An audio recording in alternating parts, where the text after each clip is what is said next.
everyone, how are you all? Hope you all are fine.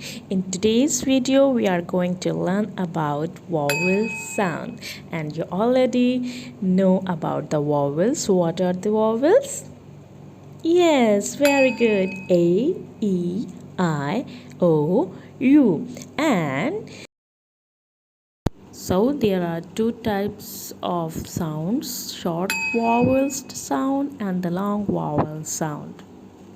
And I already posted many videos regarding the vowel activities, so go and check it out. Now the short vowel sound. A makes the sound A. E makes the sound E.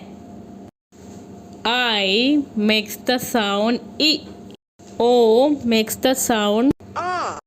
And U makes the sound A. Now the long vowel sounds. A says A. Long E makes the sound E. Long I makes the sound I. Long O makes the sound O.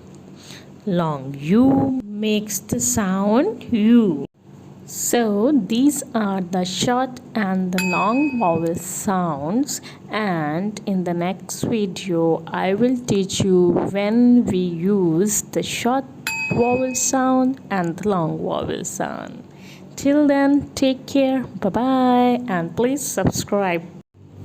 Hope you like the video. If you like my videos, please hit the like button. It gives us motivation. Please.